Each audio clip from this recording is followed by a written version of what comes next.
Out here in the perimeter, there are no stars. Out here, we is stoned, immaculate. Hello and welcome. This is the C86 show. I'm David Eastaugh. As you know, we love a special guest. This week it's going to be the turn of Keith West, who I spoke to very recently to find out more about life, love, poetry, all the other groovy stuff. Was in the New York glam rock band from the mid-70s, the Brats, and has been in music off and on and most of his life ever since. So anyway, you're going to find out more about Keith's interest in life and much more. So after several minutes of interesting but casual chat, we get down to the exciting subject that was the early formative years. And also, I believe Keith was on the streets of New York at the time, so enjoy the quality ambience. Well, I was in bands since 1963. I was 13. Right, so you were born... And I joined a cover band. I was 13 years old. I was doing Beatles, Jerry and the Pacemakers, that kind of stuff. At 13, I was playing in bars where I didn't belong. You had to be 21. Yes. But I was in the band, so I was able to perform at 13 years old. That's very early, isn't it? So that was like the mid-60s, you were already in bands. That was the whole British invasion. Yes. So did you grow up in New York during that period? I was living in New Jersey then. Right. There you go. And you were doing the maths. You were sort of born 1950, weren't you? So that was around... I was born in 1950. 1963. Yes. I put a band together, my first attempt at a band. And then by 1967, I joined a band in New Jersey, and we became the best band in New Jersey. We won a Battle of the Bands and became the best band in New Jersey for 1967. Blimey. And, I did the whole hippie thing. I went to Woodstock in 69. Right, blimey. And I mean, obviously being in bands is by the age of 13. Often I mention or ask, what was the first band that you went to see live? Oh, the first band I saw live was, probably a band you never heard of, a band called the Critters. Critters? Yeah. No, you're right. I haven't heard of the Critters. They did a song called Mr. Dyingly Sad. And my father had an Italian restaurant. Yes. And they used to come in and eat. And it was a hit record. Mr. Dyingly Sad was a big hit record. And they used to come in my dad's restaurant, and I got to see them live. And that was kind of my introduction, but I had already seen the Beatles on Ed Sullivan. Ed Sullivan was that was the introduction to all of us to the British invasion.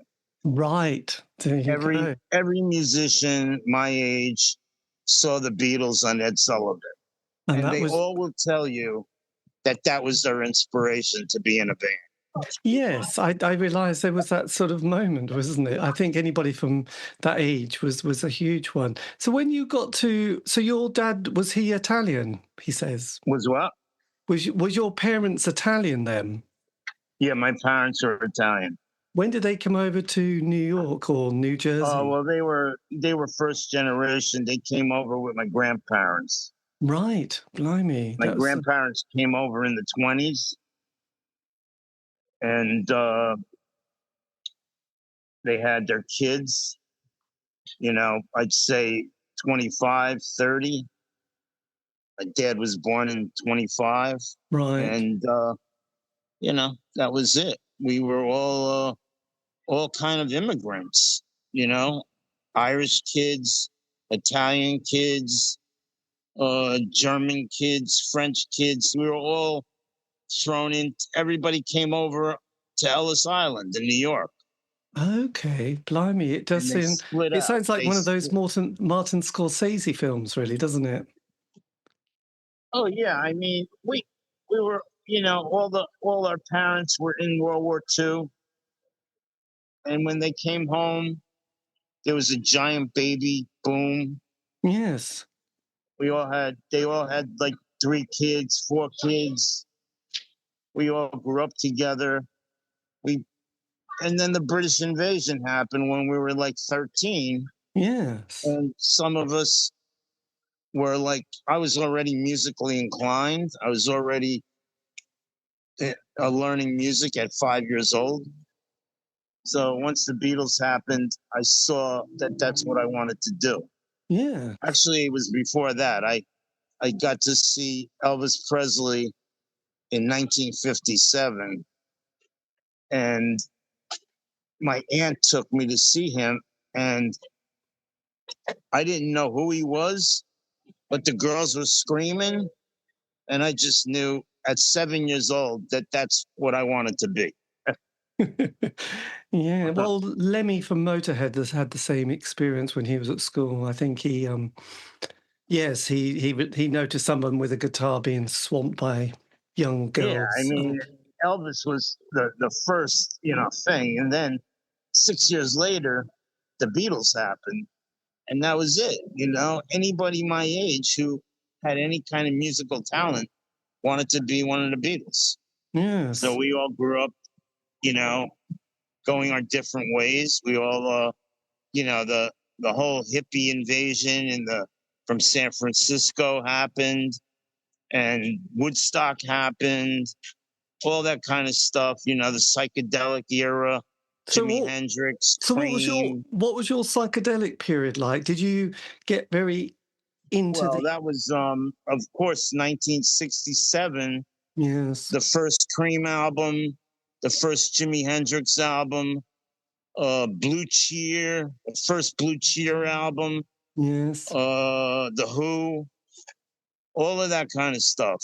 And of Yes. course, LSD and drugs came around. Everybody was experimenting.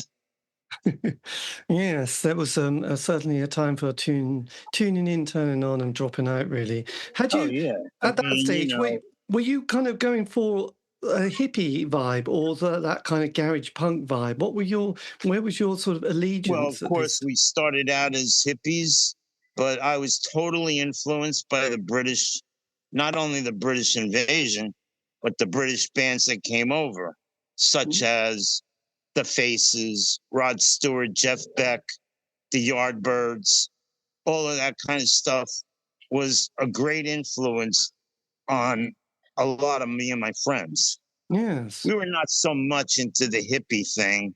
That was more like Grateful Dead, Jefferson Airplane, that kind of stuff.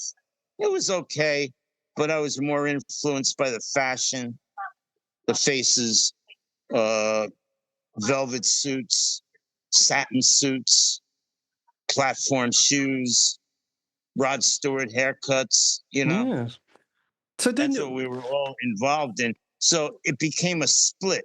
You either had the hippies who went for the country kind of bands like the Eagles, the Dead, the Airplane, those kind of things. And then there was people like me and my friends who were totally into Slade, Mott the Hoople, David Bowie, all that kind of stuff, yeah. you know. And what was your experience of Woodstock like? Did you go for the 3 days or 4 days, or did Yeah, you? yeah. We had the week before there was a festival in New Jersey. So we had went to that festival and everybody was going to Woodstock. So oh yeah, I'll see you next week. you know, and who knew there was going to be 500,000 people there? We didn't Yes. know. We just drove up. I went with 2 girls I knew and my best friend.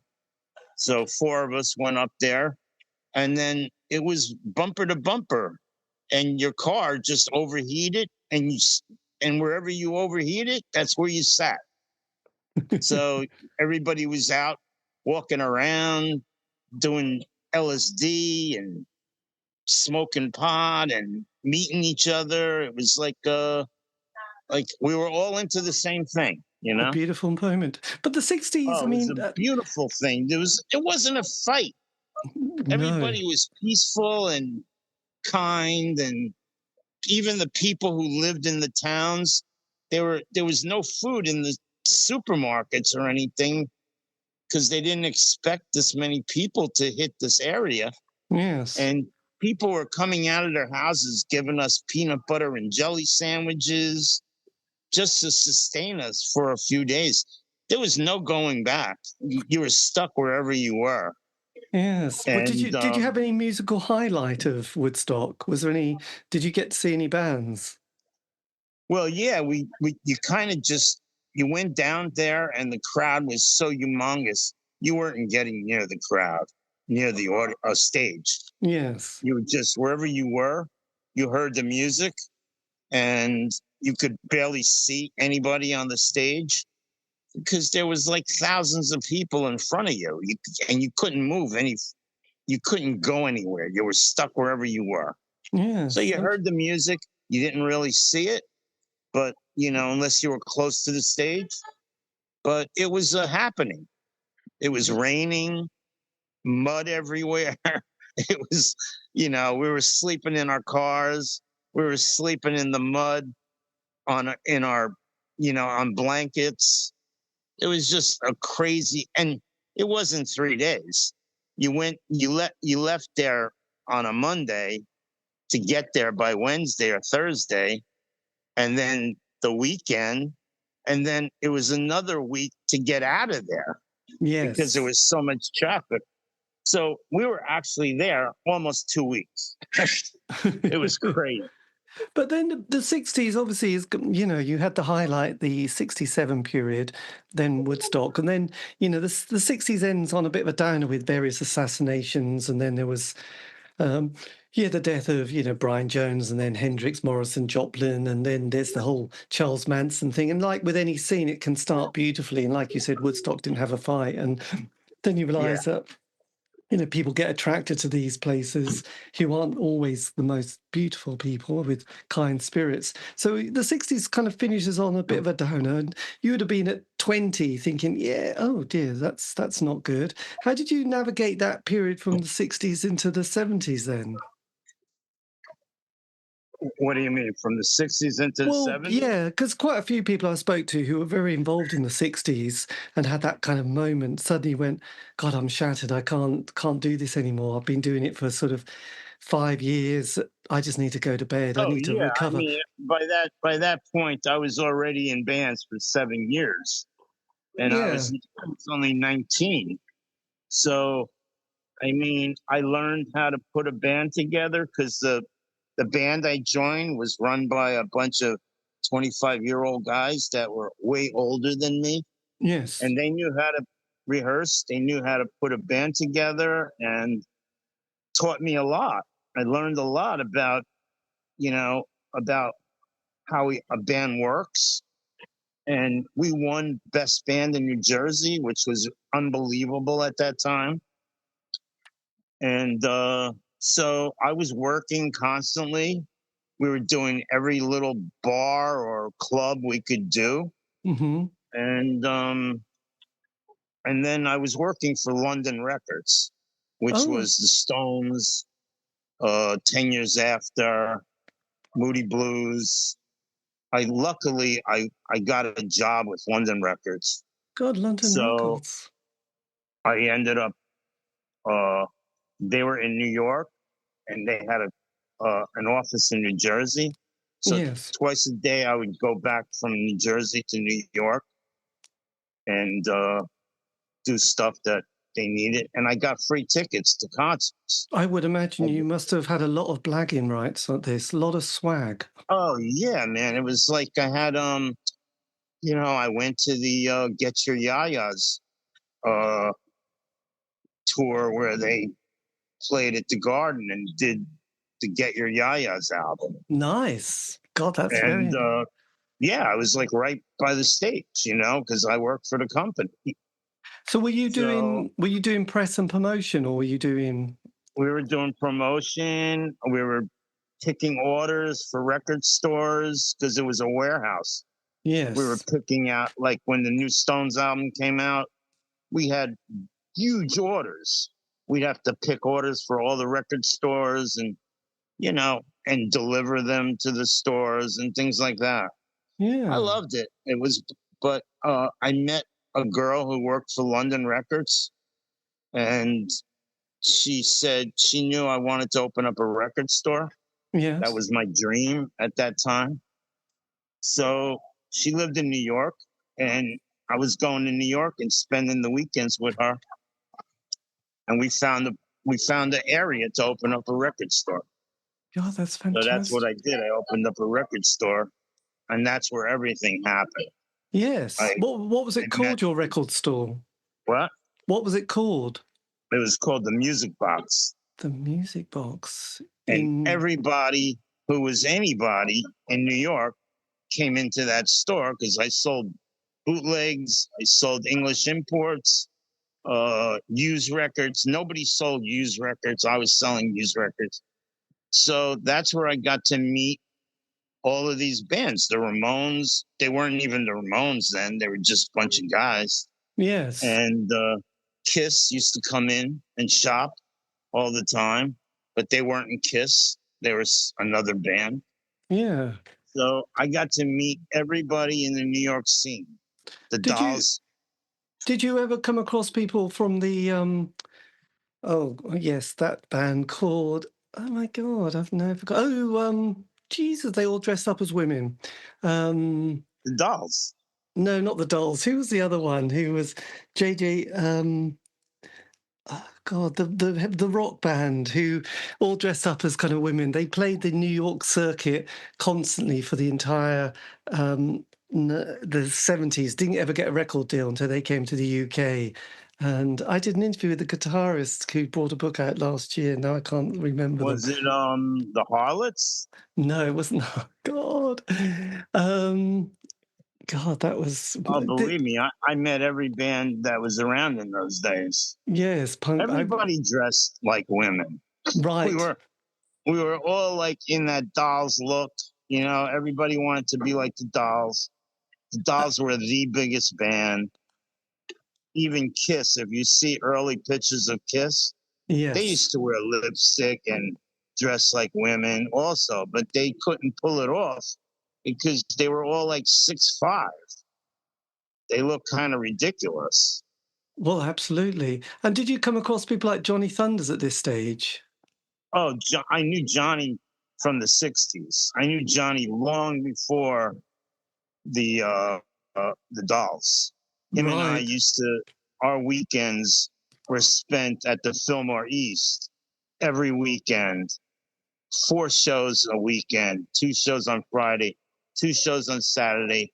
So whoever came in from England, Savoy Brown, Fleetwood Mac, all those kind of bands, The Nice, just every English band came through the Fillmore East.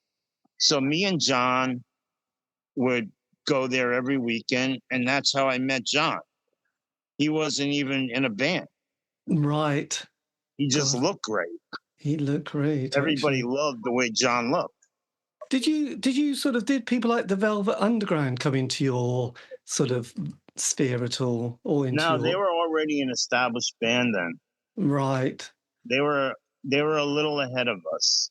Yes. They were a little ahead of the glam scene. The glam scene, once the glam scene happened, it took off. Yes. Jane County. I don't know if you know Jane County. Yes. Bands like that, Teenage Lust, The Fast, of course, Kiss, The Dolls, tons of bands. We were all dressing in satins and velvets and, wearing a lot of makeup. And I guess the British bands were, like you mentioned, the Sweet. Oh, it was Twisted Sister. God, I couldn't believe I couldn't remember. Twisted Sister. They weren't really a New York City band. They were a Long Island band. Right. They played on Long Island. They didn't really play in the city. So that there was like two groups of bands. There was the Long Island groups.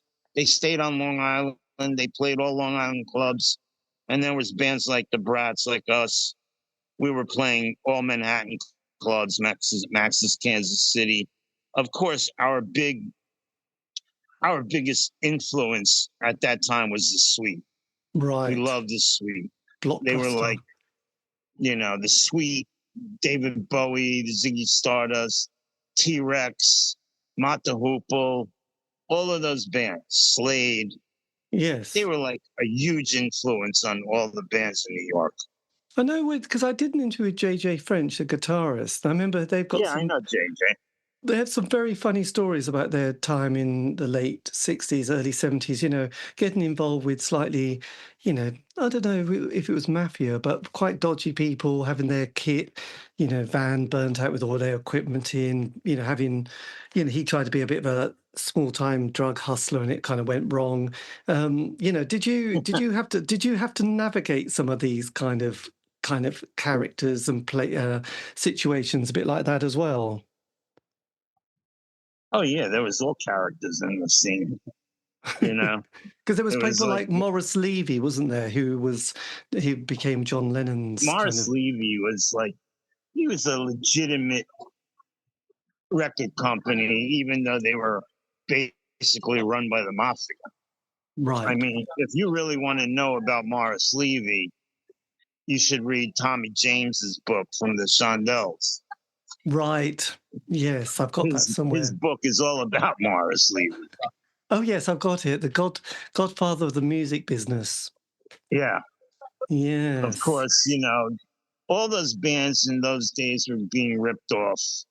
I mean, even, Bill Aucoin, who discovered Kiss one night when they were playing with us, he was ripping them off.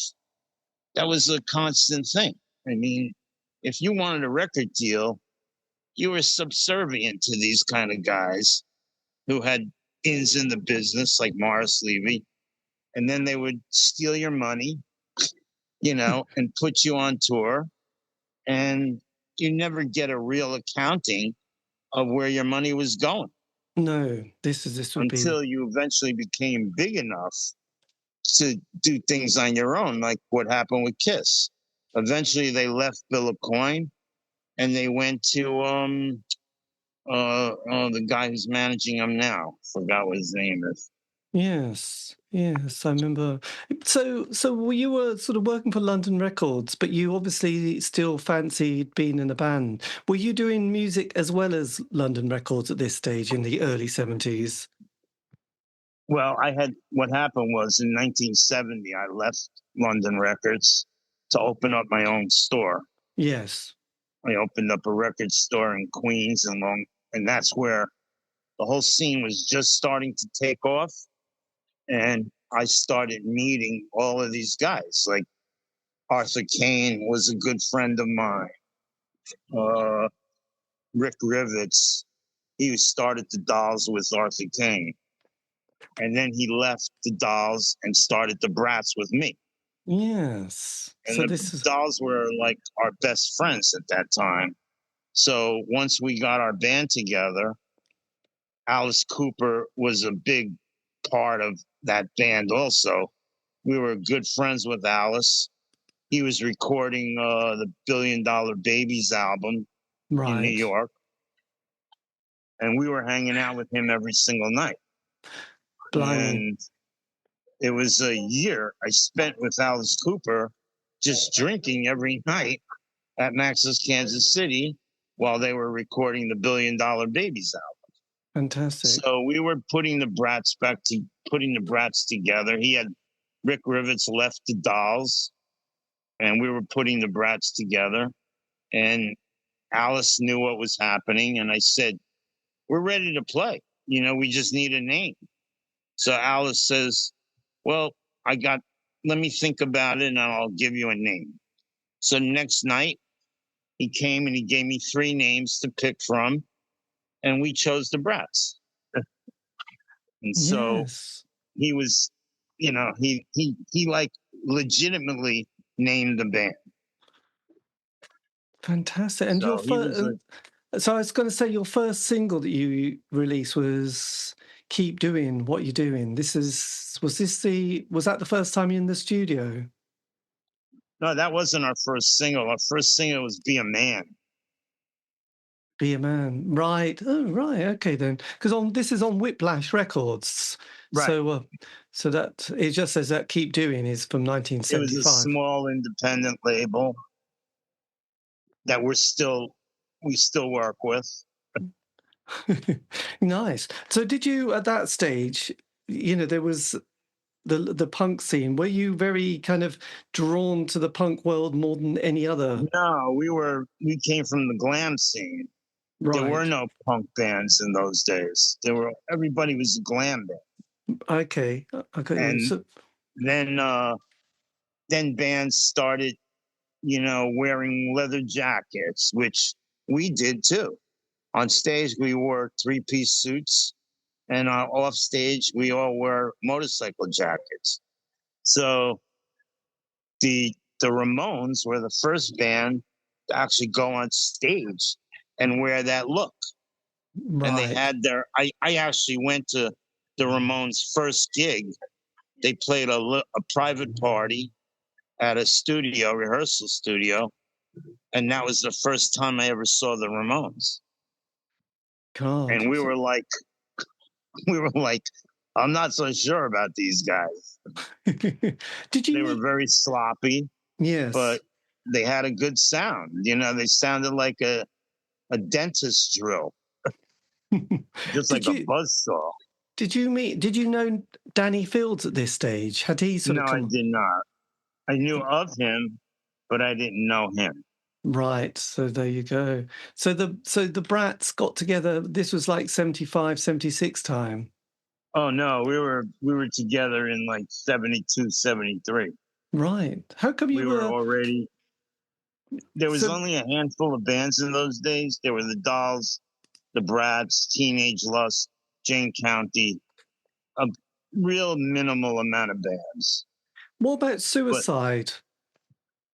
Suicide, they were around. They were out playing, Alan was like pretty super nice guy. He was a lot older than the rest of us. Yes. He was maybe 10 years older. We were all in our 20s. He was already in his 30s. Yes. So, yeah, he was doing his thing. I wasn't a great big Suicide fan. Yeah. I didn't get it. I And was what more was? into pop. I was more into 3-minute hit single stuff. Yeah. So so you didn't record a lot to begin with. So it took you a few years before you got your kind of into the studio, release of material. Did it take a while to get your sound together? Were you playing quite a lot and just, Yeah, we were out doing a lot of gigs because the Dolls are good friends of ours. So anytime they needed a band to open up, they would get us to open up for them, yes. which was awesome because the minute we played with them, they would play in front of 500 people. So we got to play in front of 500 people our first gig. And we had an automatic fan base, like immediately. The minute we played 2 weekends in a row together. It was St. Patty's Day, Yes. 1972, I think, or 73. That was our first gig. So it was Blimey. St. Patty's Day. It was us and the Dolls. And then the following week, it was us and the Dolls for the whole weekend, Friday and Saturday. And by the time we stopped playing with them, we had wherever we played, we drew 500, 600 people, which was Blimey. like automatic. Did you have We a didn't manager? really have to work. Did you have a manager at that stage? No, we were self-managed. Everybody was. Nobody Right. had managers in those days. We all had, the Ramones. All of us, we were booking our own gigs. We knew the clubs to play, Yes. so we were putting our own acts together. We became friends with all the bands, and we would draw like 500 people. So bands like Kiss would say, "Can we play with you?" Because Kiss were playing in front of 20 people on Long Island at a Yes. place in Amityville, and they couldn't get a gig in Manhattan. So we were good friends with them, and they said, "Can we play with you?" And I said, "Sure." So we would do tons of gigs with Kiss. Right, blimey. That must have been We had amazing. it was amazing because we had a loft. We had a loft party every month to pay the rent. Yes. So we would hold a party at our loft, and it was like $1 to get in to see us, Kiss, and Jane County. My 3 God. bands for $1. Oh God, I know that I don't know. David Bowie, I think, borrowed quite heavily from Jane County because, yeah, I think she was managed or he was. Well, he got him to, sign with Main Man. Yes, so Tony DeFries. Yeah, and they kind of screwed him around. I mean, he was Wayne then; he wasn't Jane yet, Yes. but he was still doing the drag queen kind of look. He was coming out in drag, and he was crazy. He had a toilet bowl on stage, and it was filled with like peanut butter, and it made it look like he was eating shit out of the toilet bowl. Yes, I think he had really great ideas. He was a lot of fun to watch. All the bands were fun to watch in those days. yeah, because it was kind of probably last year because Desmond Child, the writer, he put together a song "I Was Made for Loving You," which became that big hit for Kiss. I suppose that every band not struggled, but had to try and get that big hit, didn't they? So even if they didn't particularly like the song, I guess, were you, your creative process, were you all equal members or was it particularly driven by one or two of the band? Whoever wrote the songs got the money. We didn't split it up 5 ways. Right. Whoever wrote the songs. Did you have quite a few band lineup changes during that early period? Oh yeah, I mean, all bands went through changes. We would we were like a 4-piece for quite a while. Then we wanted to add another guitarist, so we found this great guy that looked exactly like Ron Wood, and he was a great guitar player. So we got him in the band. That's when things started changing with the band. And Rick Rivets, he had a lot of history with the Dolls, and we got to play a lot of gigs because of who he was. But he was an alcoholic. So eventually we had to part ways with him. And we ended up getting these 2 other guys, and that's when the band took off. Yes. We were playing to 1,000 people a night in small clubs and lines around the block waiting to get in to see us. It was the minute we made that change, everything changed. We got a woman who made clothes for us. She made unbelievable suits for us. While everybody was, wearing women's clothes, we were more into being like the Sweet. Nice. We wanted to wear glitter clothes, suits, platform shoes, things like that. We were into that look. And finally, we got away from the glam and went completely 3-piece suits like the Beatles, which looked really great.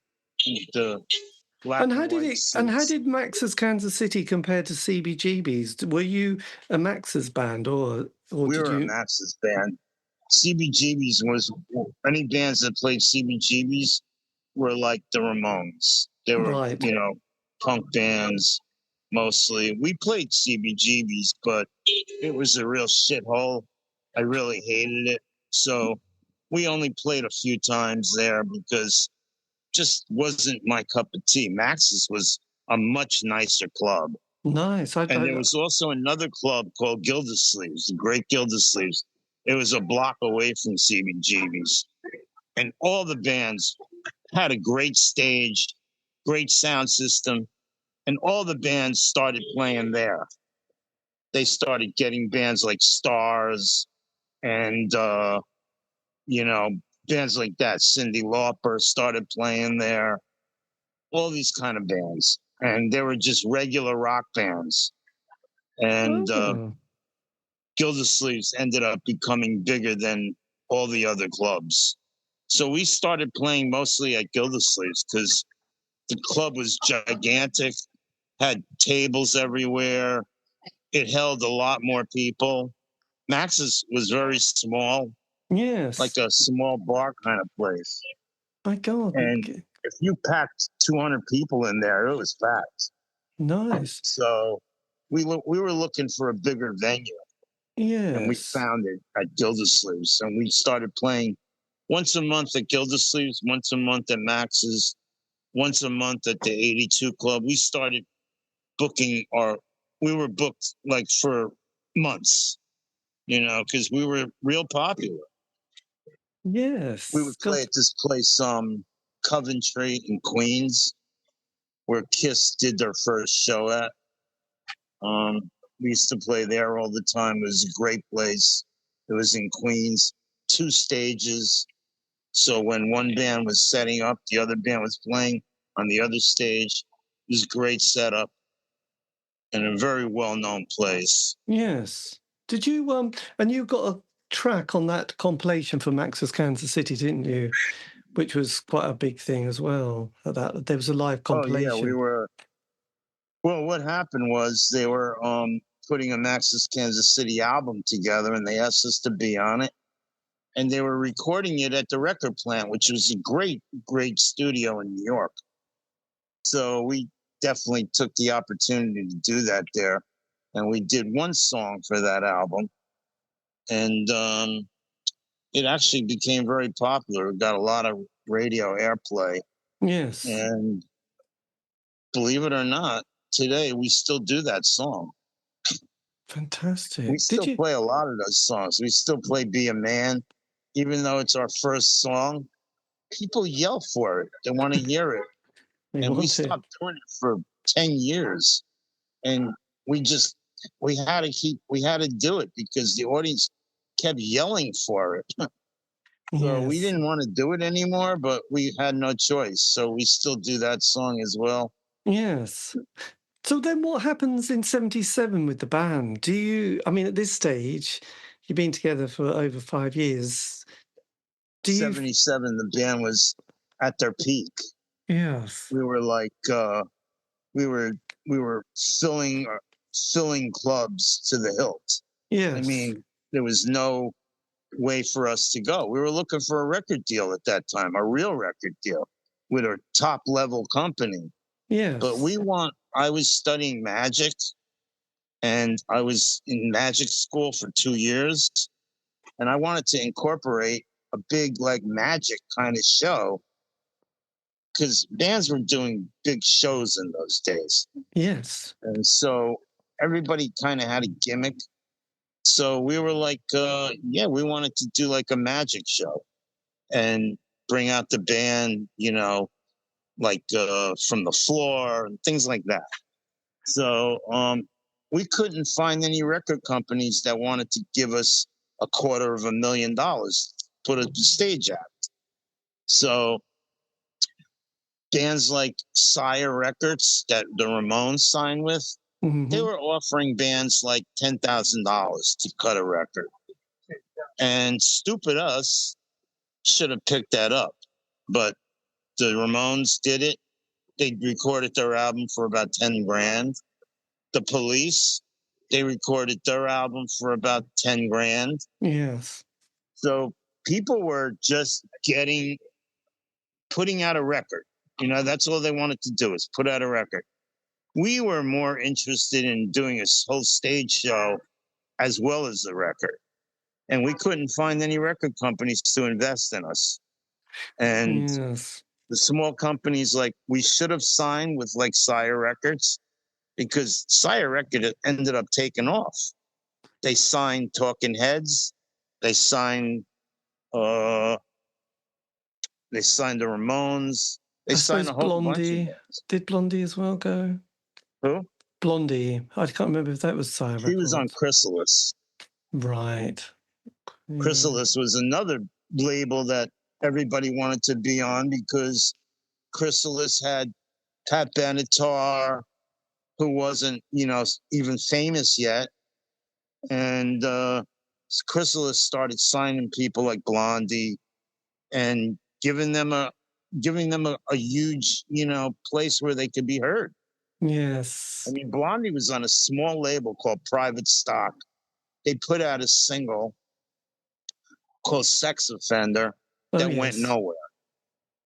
It was a great song, too. It was a great record. And we were playing with Blondie at that time. We played in Jersey together. We played in New York together. We were kind of friends, and we were all playing in the same clubs together. Yes. So but Debbie not... was very nice. She was very sweet. Yes, and I Chris. knew her when she was in a band before Blondie. She was in a band called the Stilettos. So I knew her from the Stilettos because they used to play with us. Blimey. God, everybody knew everybody in those days. This is true. Did you bump into Andy Warhol or? Of course, Andy Warhol hung out at the back room of Max's. That's where I was every single night. Right. I was in the back room of Max's. It was like a VIP area. That's how I met Alice. I went in. Alice had his own big table, giant, big, circular table, and about 15 people were at that table. Yes. He waved me over, and I went over and sat with him, and we started talking about music, and we became very good friends while he was in town for that year. And I saw him every single night. They were recording during the day, and at night we'd all be at Max's in the back room, just hanging out. Yes. Everybody. Did you get it? I mean, Andy Warhol, obviously, but did people like Keith Haring come into your orbit or Basquiat? I didn't know Keith Haring. I knew about him later on. Right. But in those days, it was only Andy Warhol. Yes. He was like the guy. And then there was a bit of a rockabilly sound, wasn't there, coming on? The Stray Cats were there, and the Rockettes, another one of those. Yeah, that was like later on. Right. That was after the glam scene had happened. They were, bands started.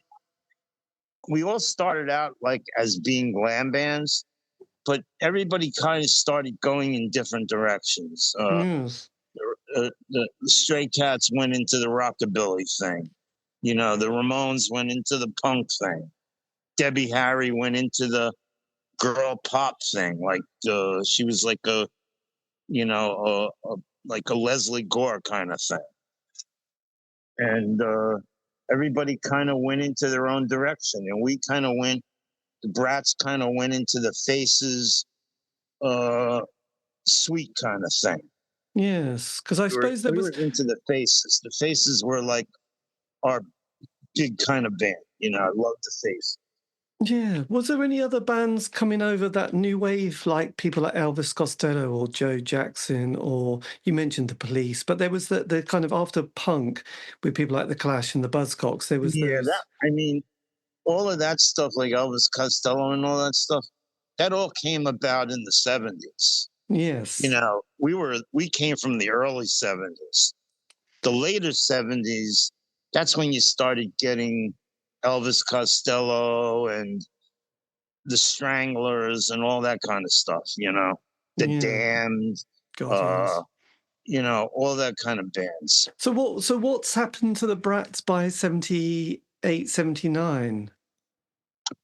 Well, we were just gigging. We were playing all the time. We were playing almost every weekend, and we were bringing in a lot of money at that time because even though we were an unsigned band, we were making $2,500 a night. For a band in the 70s, that's a lot of money. Yes, well, absolutely. And, but bands in those days, like today, I make nothing. Today, we don't make anything near that. because they don't pay bands anymore. No. In those days, if you drew, the clubs paid you, and we were a big draw, and they were all fighting to have bands like us play. And there weren't a lot of us. There were a handful of us that were making money. Bands like Kiss weren't making any money. No. They were drawing like 20 people, 30 people. And that was it. Yes. So then what happens to the band as we creep into the 80s? There's another change. Well, that's what happened was the Cars happened. Oh, yes. That new wave sound happened. So our guitar player, Pat Benatar, came to see our band, and she asked our guitar player to play on her album. Which one? Who was this? Is that... Pardon? She had just started recording her first album. Yeah, but who was your guitar player at that stage? Scott Sheets. Scott, yes. He was our guitar player from the early 70s. After Rick, he joined when Rick Rivets was still in the band. Right. He looked great. He looked like Brian May, and he sounded great. He was an unbelievable guitar player. So one night, Pat Benatar was in the audience, and she asked him if he would be interested in playing on her album. So he came to the band and said, this girl wants me to play on her album. I think it'll be good for the Brats, and we'll get a credit, on her album, and I'll still be in the Brats. So we said, okay. He did the album.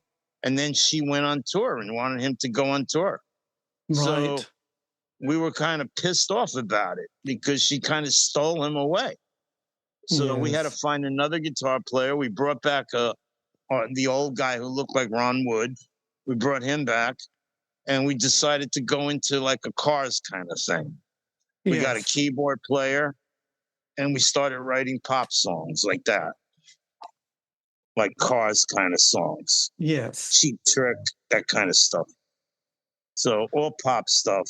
And we became even bigger because we had a, we were still doing old Brat stuff, but we were doing new stuff as well that sounded like the Cars. Yeah. So we were doing really well, but we still couldn't find a real record company to sign us. And then we had a fire at one of our gigs. Oh, no. I don't know if you're about that. No, tell us about your fire. Okay, we were using flash pods. Right. And one of the flash pods, we used to use the flash pods at the end of a song, at the end of the set, and somebody flicked a cigarette into the loaded flash pod that was ready to go off, and it fell into the audience, and it started a fire. And the fire engines came. A couple of people got burned. My girlfriend was one of them. Shoot. My girlfriend was in the hospital for a couple of weeks. Oh, no. She was burned. Anybody on the dance floor got burned. Oh, my God. So that's when we had to take a break. We changed our name for a little while. Yeah. And we started gigging. We kept gigging. But, by that point, we weren't going to get signed because of that. Yeah, that's bad. So we continued to play, and we still continue to play today because we're kind of like elder statesmen in New York now. Yeah, everybody knows who the Brats are. The Brats. All these new bands that are coming up, they know all about the Brats. Yes. And they're like, they want us to gig with them. So we're, a lot of promoters know us, and they always ask us to do shows, and we do shows. Yeah. So we don't play as much as we used to. Play maybe once a month now. Yes. But that's enough for us. I don't want to be on the road anymore. No, God. I like being at home. So how did you navigate your next kind of the 80s then? Because obviously the Brats has probably yes, a hard one to cope with, that incident, really, wasn't it? So how do you then, with the band and just doing gigs under another name, how do you then navigate your own life throughout the 80s and 90s? Well, what happened was, we just decided to take a break. So I put my own band together called Westworld, Yes. and I did that for about 2 years. I recorded on my own, Yes. and I got musicians that were like top-notch musicians. I found a phenom guitar player. He was 17, but he was a prodigy, Right. and he was amazing. So I put a great band together, and we Yes. recorded. We went out and played all over the place, and it wasn't fulfilling enough for me. It was like I felt like it was a step down. So few took some time off, and in the early '90s, we started playing as the Brats again. Right. So you really, yes, so you kept that sort of that gig going. How do you sort of manage to sort of survive though on just live dates? Do you sort of, is it a bit of a struggle, or do you have to have a side hustle as well? Well, I sold my store, so I had money from that, Yes. and then I decided to screw around. You know, when you're a musician, you kind of just work bullshit jobs. Yes. You're looking for that break to play music the rest of your life. And so I just went from one bullshit job to the next. You know, I drove limousines. I worked in the music business, in other record stores that had, you know, that needed help. I stayed in the music business, and we continued to play. I had gigs, and I was with a girl who was making a lot of money. Yes. So we were able to pay our rent. And her and I broke up in the early '90s after being together for like almost 20 years. Yes. And so I had to start my life all over again. Crikey. That is hard work, isn't it? Yeah. Yes. So we put the Brats back together again. And Scott was still with Pat Benatar. So we just found another guitar player to do all Scott's riffs. And we went out and played, and we were really successful because people had known us from the '70s. Yeah, So we were absolutely. able to gig quite a bit, and we were making money, and we were doing okay. But then we got older, and everybody, you know, started dying. Our bass player died, Yes. and so things like that started happening, and you know, it became like a hobby as opposed to like our profession. Yes. And when did pet rescue become something in your life? Oh, I've done that since the early '70s, even when I was in the Brats. I was Right. doing her and I. We would come out of gigs at 4 in the morning, and Yes. there'd be a stray cat somewhere on the street, and we would throw him in the car and take him home. And we Well, started doing that. This became a regular thing. Every time we left the club, there was this stray cat. So we started taking them in. And before you know, we had 15, 20 cats. And we started doing rescue because the band was, I was only, I was only rehearsing maybe 2 times a week. So the yes. rest of the week, I had plenty of time to do rescue, and I loved it. It's like, God. I love being able to change their lives, Well, yes. Yeah. you know. So, So well, I'm I'm, still I'm, doing I'm, rescue to this day. well, I'm a sort of huge, pet animal lover, and cats obviously are my go-to pet. So, yes, I was very touched when you mentioned your pet rescue, and I thought, I'll well, tell you, that's rescue is expensive hobby right. because the vet bills, the food. I spend about 400 a week on food, cat food. Right, because I've spoke to a few. Spoke to a few musicians who've gone and lived off, got off road a bit, more not off road, but around places like the Joshua Tree, and they seem to have taken in animals, and they manage to get some sort of charity status or some occasional donations to sort of fund their kind of animal rescue. I mean, do you have Well, a? I actually do that. I actually do. I do. People know that I do rescue. In New York, you have to have a certificate stating you're tax exempt, Yes. which I don't have. So I just do rescue out of my own pocket. Yeah. And people donate. Like a few years ago, I put up a donation page because I had a lot of animals that were sick and needed help. I got $10,000 from my fans, which really shocked me. Fans from all over the world, from Sweden, from crazy places that I didn't even know I had fans. I found out we had fans in Russia, in places like Romania. I'm like, how does anybody know who the Brats are in Romania? This is true. I know it's surprising. People track down these obscure bands, and Well, also I what think it is, that scene, the '70s scene in New York, exploded around the world. And in those days, there was no internet, there was no cell phones, so you had no idea that your music was going out into places that you wouldn't even think of going. I have a fan in Bulgaria. I don't brilliant, even know where Bulgaria is, but she writes me, nice. and I got fans in Japan. We were like huge in Japan. They keep Excellent. begging us to come perform in Japan.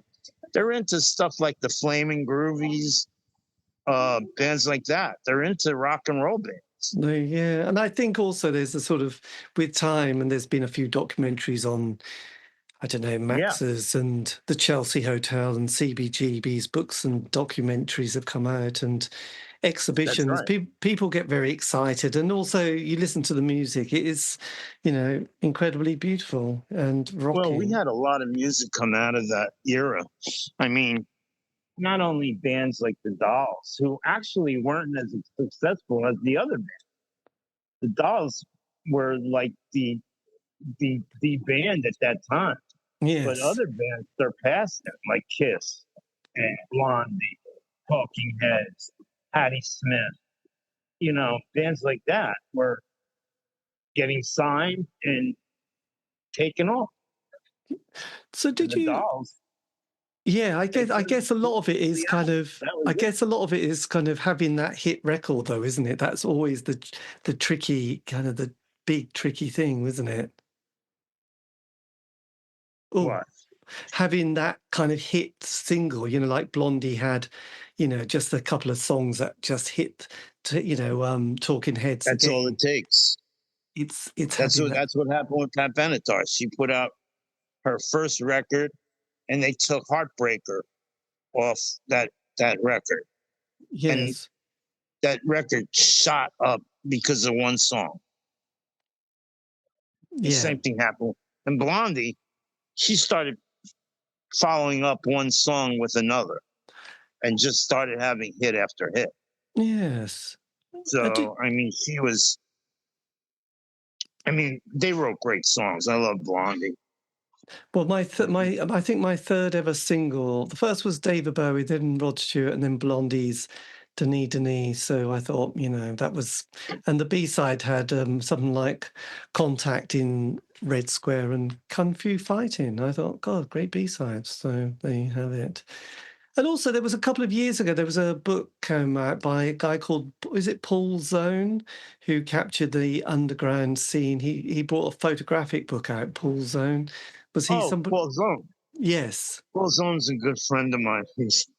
He was in a band called The Fast. the Fast, yeah. And And the then was the Fast mump. were what? I said there was the Fast and also the Mumps as well, wasn't there? The Mumps. The He wasn't in the Mumps. No, I know he wasn't. It was Christian Hoffman and various people, but they were two bands that were quite popular, weren't they? Had a big following. Oh yeah, I mean the Mumps. I think Lance Loud was in that band. Yes, that's the one. Yes, reality TV. Yeah, he had a show about his family, and he was gay, and it was a big deal, and it was like a documentary. Yes, I think it was the first reality TV program with the perfect American family, and then things came out of the And then closet. they found out the whole family was crazy. Which made great viewing. So we're looking forward. Yeah, no, great ratings. Looking forward then, are you sort of optimistic for the year ahead and the rest of the decade? Oh, for me? Yes, for your. No, I think we peaked and we're at where we're going to be. I mean, we're kind of like a legend. If you stick around long enough, you become legendary.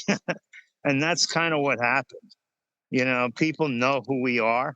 Yes. So I can get into clubs for free, and people still call me to do gigs. And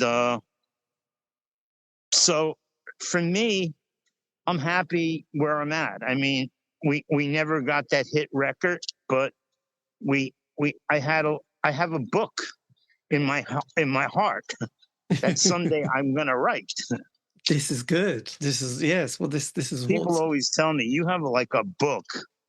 Like starting from my teenage years when I first met Janis Joplin on the street. That was like I got stories like that. Yes, it's interesting, isn't it? But you've had quite a few compilations now, haven't you, on various labels? So you've got your material is all archived now, isn't it? Oh yeah, I mean, I still have a lot of songs that we always wanted to record that we never did. Right. I've been talking to people about, maybe putting out an EP, like another 5 songs. Yes. I would really like to do that. Yes. Well, we never got around to recording all our records. And we still do a lot of these songs live. And people go, "Oh, I like that song, where can I buy that?" And I go, "We never recorded it." So now, because I see your Facebook page with various pictures on, so you're now going out playing live dates as the Brats, is it, or as yourself? I'm the only one left. You're the only one left. But so do you bill yourself as the Brats? Yeah. Are you holding the flame, so to speak? Yeah, because we're doing all the best records, the rest of the best songs, and we sound exactly alike. I mean, the guitar player who I have now, he has the exact sound that we had back in the 70s. Yes. He's got that. He's learned all the leads, everything exactly from the records. So we sound exactly alike, except heavier. We're a lot heavier now. Nice. And we're a 4-piece. So it's real raw. And I love it. I love the way it sounds. But right now, because of my accident, everything is on hold. So what do you mean because of your accent? My accident. Oh, sorry, God, I thought you said. Oh, God, you mentioned this. What was the accident you had? Oh, December 14th. I got into a bad car accident. Oh my God. So I'm like recovering now. Yes. And everything is put on hold because I don't even know when I can sing again. Right now it's been 2 months. Probably going to be more like 4 months. Oh my God. So we're hoping to get back together again around maybe in the summertime. Oh my God. And maybe be performing again by September. Oh, blimey! I'm sorry to hear that, because that's It's like I've had 3 experiences where I beat death. I was run over in 2010. I was just Yeah. crossing the street and I got run over, and I was almost killed. Then I broke 17 bones. I was in Yeah. the hospital for 2 weeks, and 4 months later I was back on stage. So Blimey. So on this this one, yes. So, crikey, they pulled you out of the ambulance. They pulled you out of the car and into the ambulance. oh, this one, yeah, this one. The airbags didn't go off, and I hit the steering wheel with so much force it broke my sternum, my chest. So my sternum is broken. A Yes. bunch of ribs are broken. I I broke something in my spine. So I'm in a neck brace for 12 weeks, and then hoping that maybe by March Yes. I'll go. I'm thinking maybe by March or April I'll go into physical therapy, Yeah. and then after physical therapy, I'm gonna, we're gonna get together as a band and hear what I sound like. Well, I God. don't even know. No. I Well, mean, God. I've been singing a long time. I'm not really worried about my voice, but No. physically, I'm a little. I feel like you know, I'm a big. I move around a lot on stage, and I don't want to be just stuck. No. No. I want That's to be never. able to do what I do on stage. Yeah. God. Did you? So Because we have no idea, but because we have the health service. Did you have health insurance for your sort of time there? oh, of course, you have to have health insurance. God, thank God for that. Yes. But you know what? They right now they're have a lawsuit going against the guy who hit me, and we'll see how much I come away with in the insurance.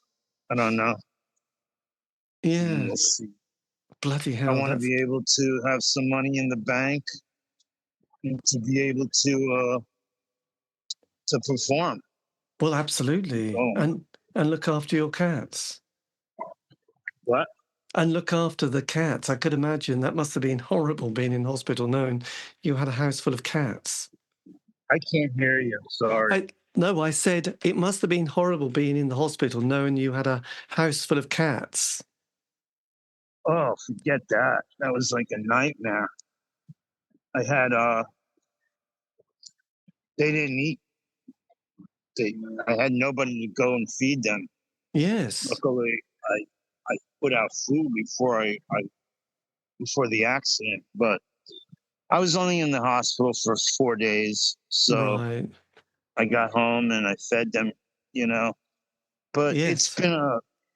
it's been kind of the winter has been really cold in New York, and just like today, I had to go to the store before you and I talked, Yes. and so I'm taking buses. It's a nightmare. The mass transit in New York sucks. Well, I can imagine. Yes. It's never what you want, is The it? Well, look. subways and the this we have a lot of illegal immigrants in the country. So, Yes. and a lot of them are criminals. What was that? A lot of them are.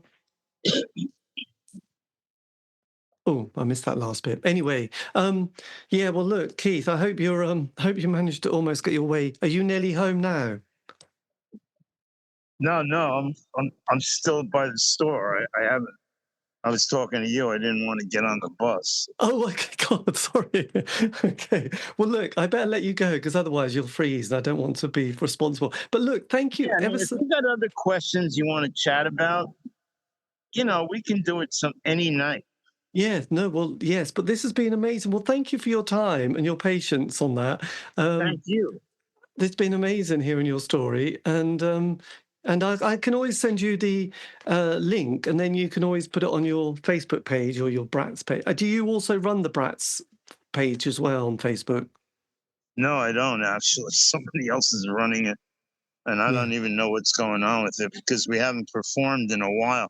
We haven't performed in a year because of the stuff that's going on. My guitar player's father is 99 years old, and he's got to run down to Florida and help him out a lot. Yeah. This is what happens when you get older. I know. Things happen. So he's taking care of his father. Anyway, I got to run. Yeah, look, Keith, thank you a lot for your time. And I'll let you go. See you later. Okay, thanks, David. Take care, Keith. Bye-bye. Bye. Indeed, and that is the end of the interview. Massive thank you to Keith for giving me the time for that. As I said, I think he was on a street corner in New York at the time. This has been the C86 show, David Eastaugh. So if you want to contact me, you can on Facebook, well, any of the social media platform sites. Also, all these interviews have been archived on Spotify, iTunes, Podbean, and if you want to know more information about Keith, he has got a Facebook page, and yes, use whatever search engines to find out more about the Brats. But in the meantime, have a great week, stay safe.